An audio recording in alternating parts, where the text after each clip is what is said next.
I tell you the zebra story? Any of you know that story? This tells you everything you need to know about human beings. It's worth knowing. Okay, so zebras have stripes. And people say, well, that's for camouflage. And then you think about that for 2 seconds and you think, that's a really stupid theory, because lions are camouflaged and they're like golden like the grass. And zebras are black and white, so you can see a zebra 5 miles away. It's like, there's a zebra, it's black and white. So the whole camouflage thing, that's just not working out so well as a hypothesis. Okay, so biologists go and they decide to take a look at some zebras.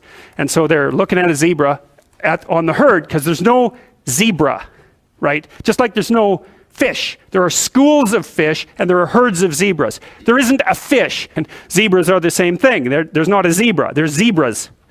And so you're looking at the zebras, trying to study a zebra, and you look at the zebra and you make some notes and you look up and you think, oh Christ, which zebra was I looking at? And the answer to that is you don't know, because the camouflage is against the herd.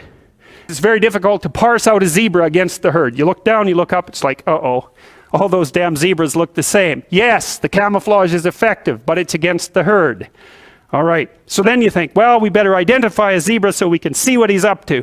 So then you take your Jeep, you drive up to the zebras and you paint their haunch red a little bit, put a nice red dot on their haunch, or maybe clip their ear with a cattle clip.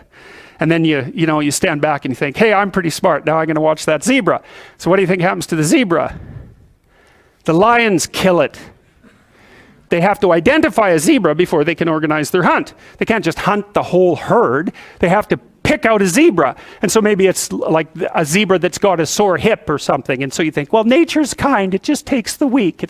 No, zebra or lions like really healthy, delicious zebras, but they look like all the other healthy, delicious zebras, so they can't get a bead on them.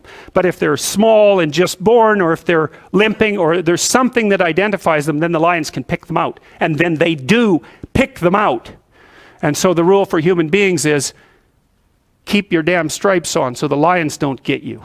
People camouflage themselves against the herd, and they like to be in the middle of the herd, which is what fish do, by the way. If you have a big school of fish, the smart, healthy, large fish are in the middle of the school. Because you know what you call fish on the outside of the school?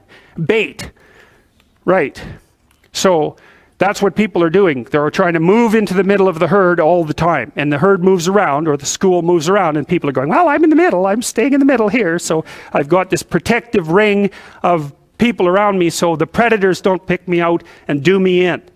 Trait neuroticism is a powerful motivator. And trait neuroticism is, let's not be too threatened or hurt. Right? That's the negative emotion system. And the negative emotion system is a killer source of motivation.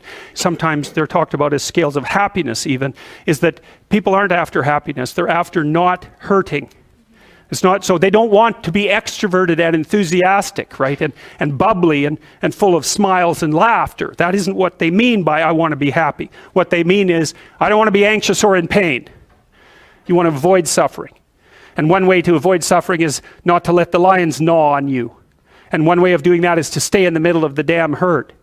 There's real danger to being visible. You might be successful if you're visible, but you also might be dead.